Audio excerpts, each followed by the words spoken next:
क्या मनुष्य सृष्टि में जितने भी ग्रेट फादर्स हुए बाप के रूप में, धर्म पिताओं के रूप में,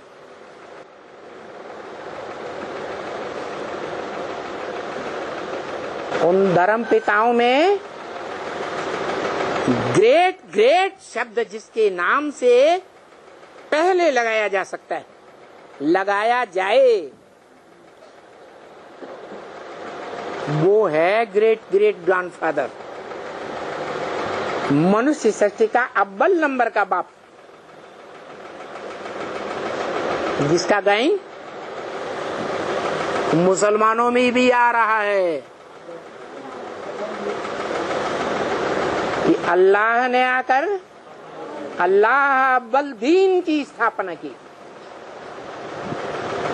क्या किया? अल्लाह ने, अल्लाह माने ऊंचा था, ऊंचा,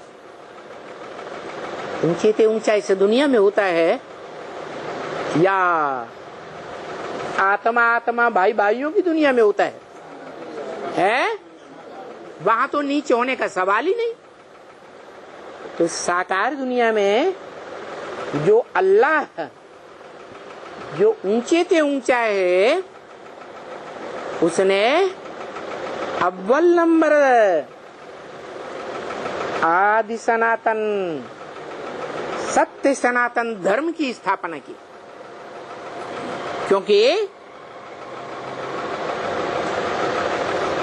इस दुनिया में वो ही अकेला सत्य है। सत्य सदा काल होता है या अल्पकाल होता है?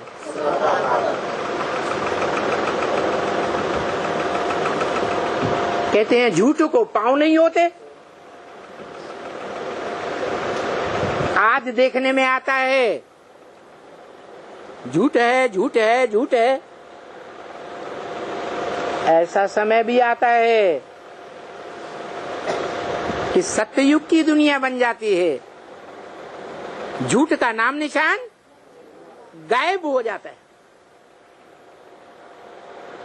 जो कहते हैं सच्चाई सर पर चढ़कर बोलती है,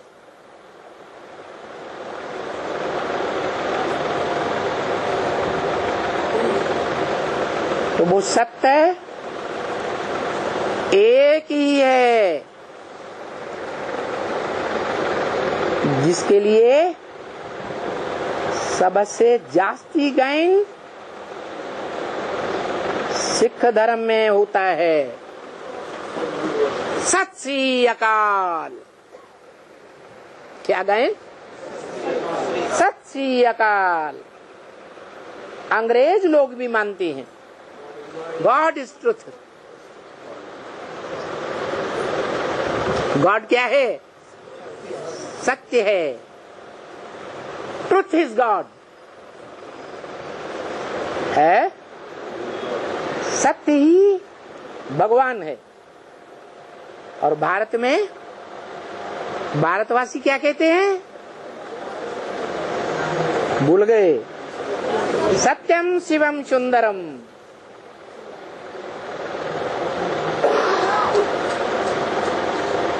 तो वो सत्य शिव, शिव माना कल्याणकारी।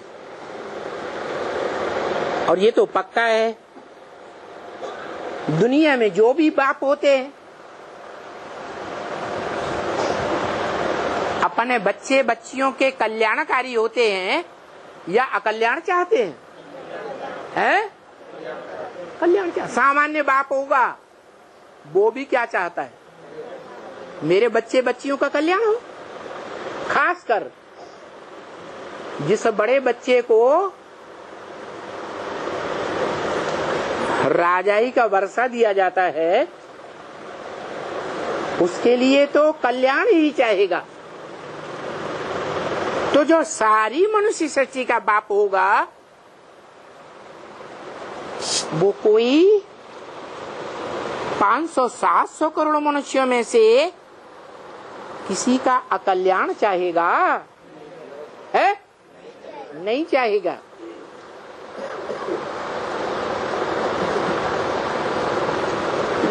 इस सृष्टि में चाहे महामृत्यु के समय, महाविनाश के समय, एटम बमों की धधकती हुई ज्वाला,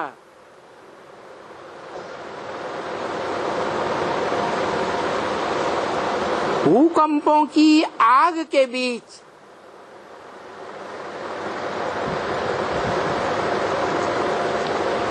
अंतिम समय में जन्म लेने वाले जो मनुष्य सृष्टि के बच्चे हैं,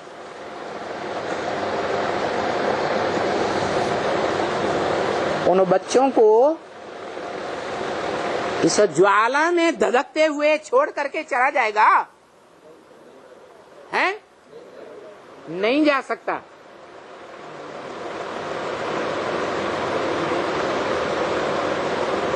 एक एक बच्चे का कल्याण करके जाएगा या अकल्याण करके जाएगा?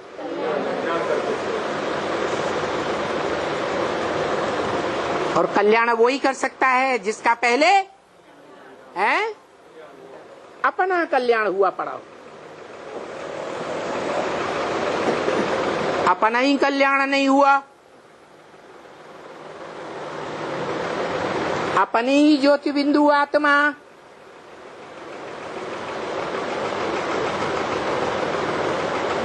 इस झूठे शरीर के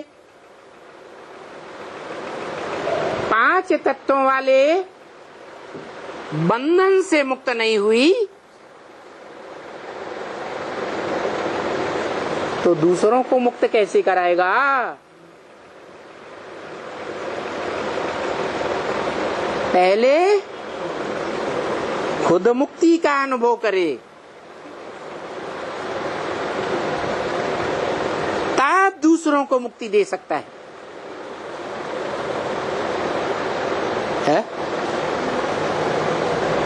गलत बात या सही बात?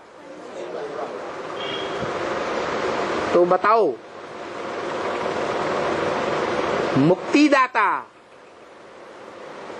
जो 32 किरणों वाले चित्र में लिखा हुआ है, शिवलिंग के आसपास, वो मुक्तिदाता कौन सी आत्मा है?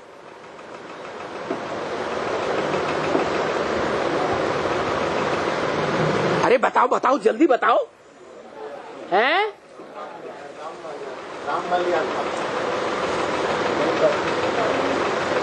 राम को तो दुनिया में 14 कला संपूर्ण कहा जाता है। भले बाप ने कह दिया, राम वो नहीं जो त्रेता वाला। इसका मतलब कोई राम वाली आत्मा संगम युग में है। तो जिस समय बाप ने बोला वो त्रेता वाला राम नहीं, लेकिन वो आत्मा संगम वाली तो है। जिस समय बोला गया वो संगम वाली राम वाली आत्मा, उस समय क्या वो संपन्न है? उसके संपन्न रूप की यादगार बन सकती है? नहीं बन सकती। और बाप कहते हैं, बाप और बच्चे का जन्म इकट्ठा है। प्रत्यक्षता रूपी जन्म इकट्ठा है।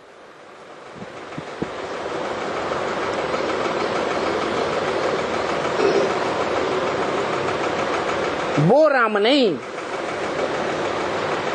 जो संगम युग में उस समय पुरुषार्थी था। वो राम की बात है जो ज्ञान सूर्य के वंश में जन्म लेने वालों में अव्वल नंबर है, जिसे शास्त्रों में रघुकुल भूषण कहा जाता है। क्या कहा जाता है? मर्यादा पुरुषोत्तम कहा जाता है। पुरुषों में उत्तम, पुरुष माने आत्मा। 500-700 करोड़ मनुष्य आत्माएं, उनमें उत्तम से उत्तम पार्टधारी आत्मा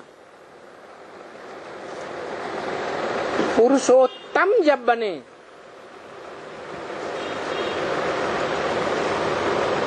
जो शास्त्रों में नर से नारायण बनने वाले को भी पुरुषोत्तम कहा जाता है।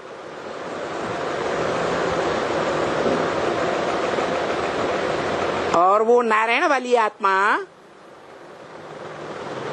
रचना है या रचयिता है? हा? बताओ बताओ, सोच समझ के बताओ, है क्या है? अरे बताओ ना महाराज, है रचयिता है। अच्छा,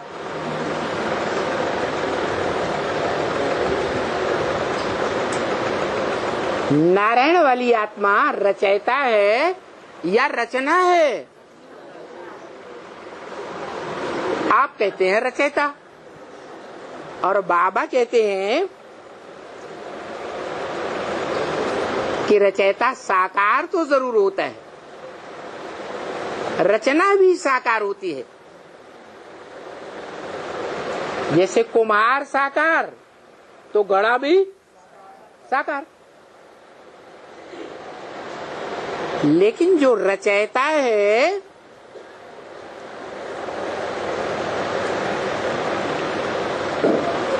वो ऊंचे ते ऊंचे है या नंबरवार है। और नारायण के लिए ये गायन है, नर से नारायण। तो नर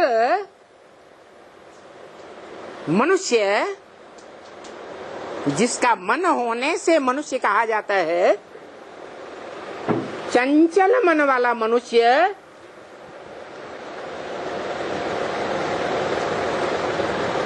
उसको निश्चल मन वाला नारायण बनाने वाला, उससे भी कोई ऊंचा होगा या नीचे होगा? है ऊंचा होगा।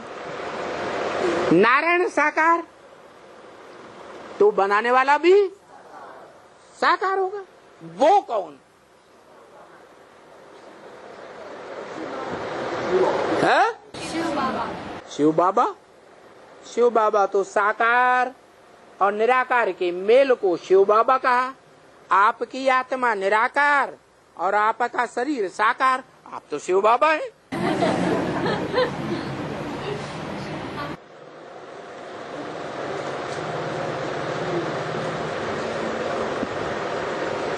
लेकिन शब्द जोड़ा हुआ है शिव।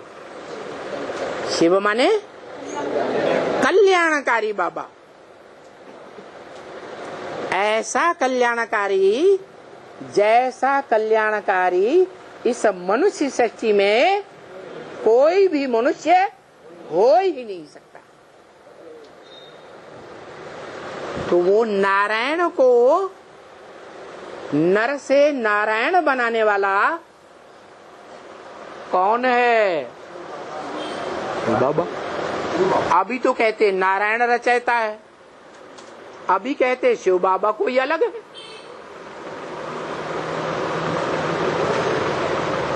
अरे नारायण रचयिता है, एवरलास्टिंग रचयिता, जिसका कोई रचयिता न हो, यह रचना है। नारायण क्या है? रचयिता है या रचना है? है?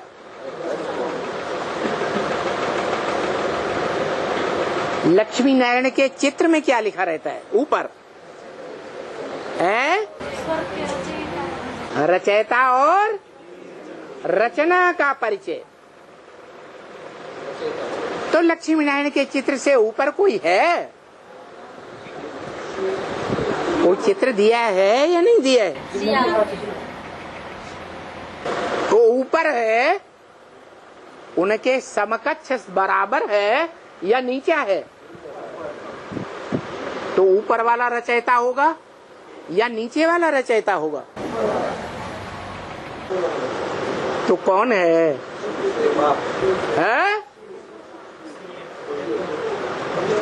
लक्ष्मी नारायण के चित्र के ऊपर क्या है?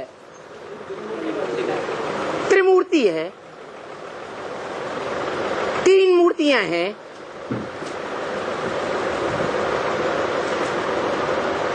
तो रचयिता एक होता है, एक व्यक्तित्व रचना रचने वाला होता है परिवार का।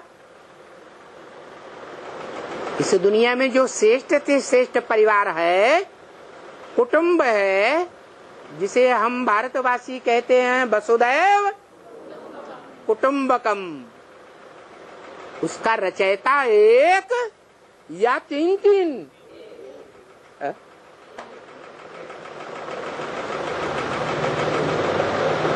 दुनिया में भी कहते हैं कि बच्चों के रचयिता माता पिता होते हैं, तो भी तो 2 ही होते हैं कि 3 होते हैं? 2 होते हैं। लेकिन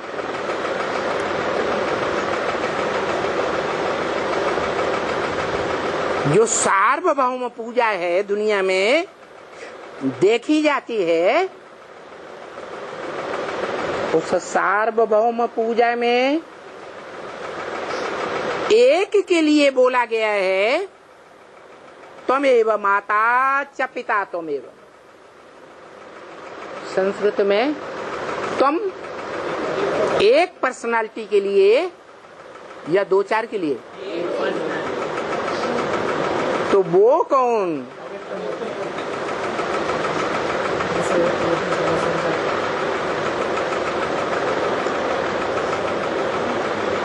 ये अव्यक्त मूर्ति क्या होता है?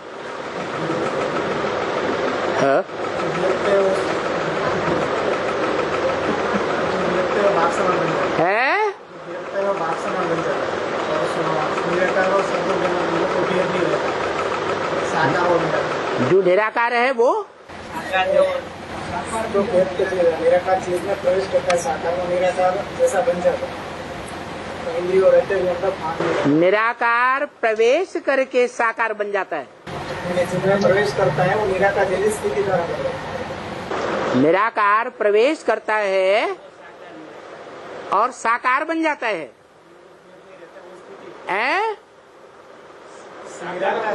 एक आदमी बोलो ना, एक कोई बोलने दो। हाँ, साकार जिनमें पहले प्रवेश करता है उनको आप समान बनाता है। पहले प्रवेश करता है जिस साकार में, हाँ, वो निराकार जैसी स्थिति जब धारण कर लेता है वो अव्यक्त होती है, वो कोई इंद्रियों का भान नहीं रहता। कौन निराकार स्थिति धारण कर लेता है? साकार शरीरधारी आत्मा जो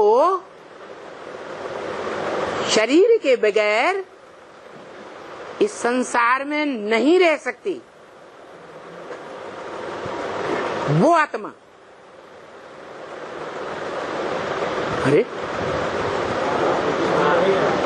वो आत्मा की यादगार है शिवलिंग।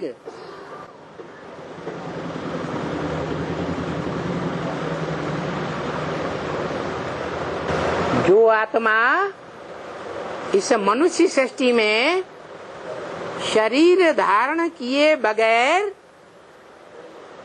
इस सृष्टि पर नहीं रह सकती,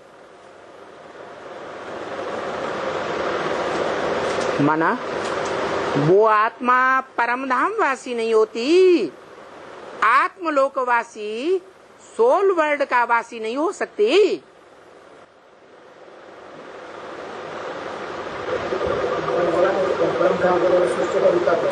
हाँ बोला, धारण कर लेते है साकार में रहते हुए वो केस धारण कर लेते हो। माना साकार में रहते हुए वो आत्मा कहाँ रहती?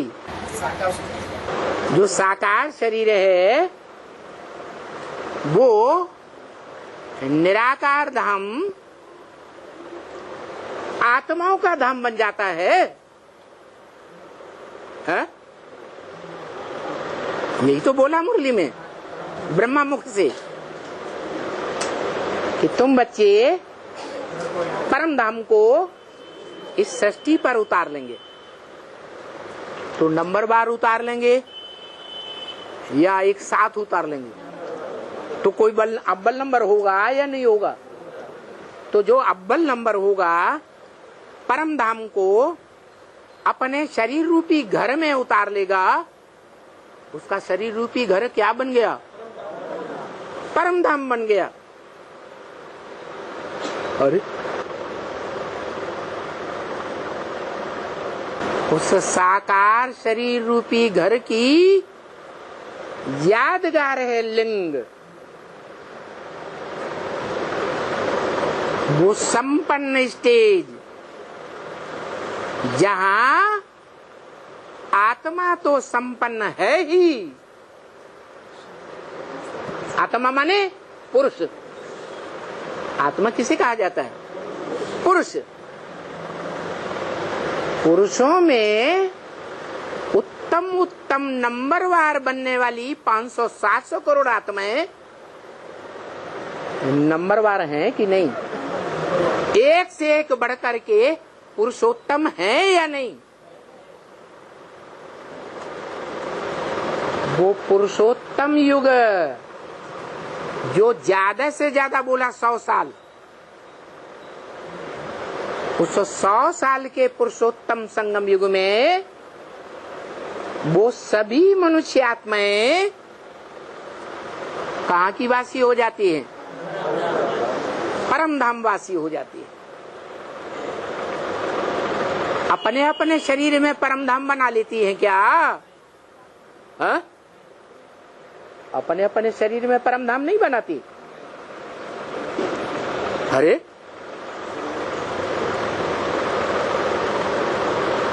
पांच 500 करोड़ मनुष्य आत्माएं अपने अपने शरीर में परम धाम क्यों नहीं बना सकती? है? सबका शरीर पावन नहीं बनता है? सबका शरीर पावन नहीं बनता। माने लक्ष्मी का शरीर पावन नहीं बनता। अरे है? सबका नहीं बनता। क्या? सबका नहीं बनता ना। अच्छा, 2 का बनता है ना। अरे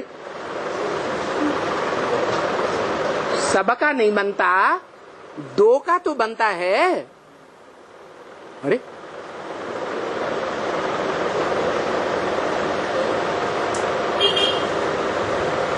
नहीं,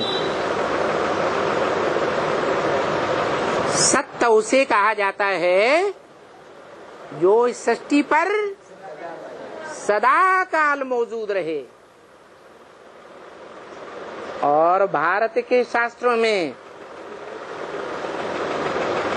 कोई व्यक्तित्व है जिसका कोई माँ बाप नहीं माना जाता, जिसका कोई जन्म दिवस नहीं मनाया जा सकता, जिसके जन्म की कोई तिथि तारीख हो ही नहीं सकती।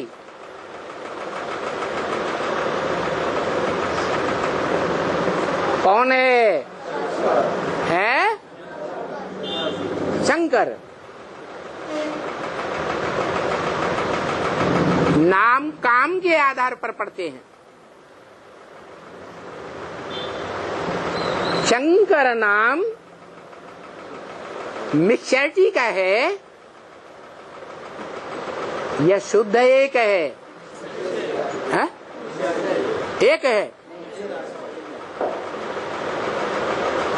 तो शंकर सत्य है या उसमें असत्य भी है?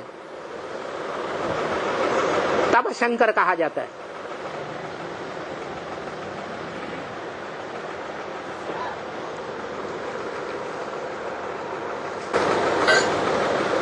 है?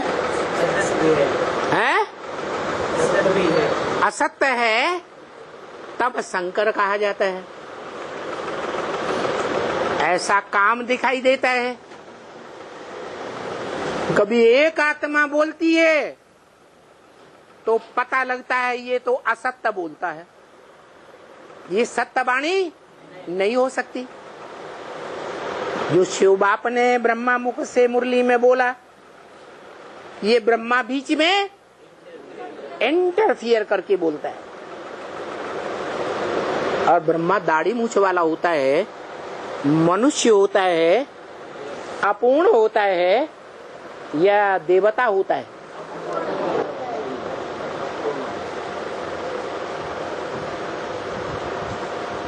तो शंकर का जो रूप है, नाम रूप, चित्र या मूर्ति जिसकी यादगार है, उसे संपन्न कहें, हैं? याद में बैठा है। भगवान ने जो 4 सब्जेक्ट पढ़ाए, उनमें से जो सबसे ज्यादा पावरफुल सब्जेक्ट है, जिस सब्जेक्ट में अगर कोई फेल तो फेल माना जाएगा, अगर पास तो पास माना जाएगा, थ्योरी में भी पास माना जाएगा।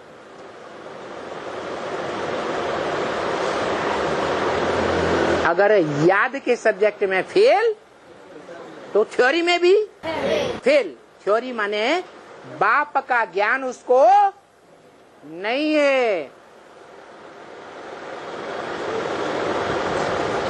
ज्ञान में मुख्य पॉइंट क्या?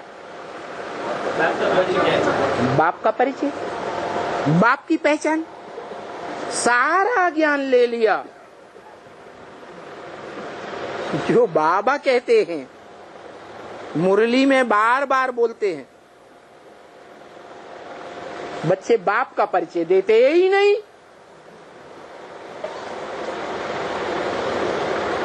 कहीं त्रिमूर्ति का चित्र आगे रखते हैं प्रदर्शनी में, कहते हमने बाप का परिचय दिया। कभी 32 किरणों वाला शिवलिंग का चित्र पहले रख देते हैं, कहते हम बाप का परिचय देते हैं।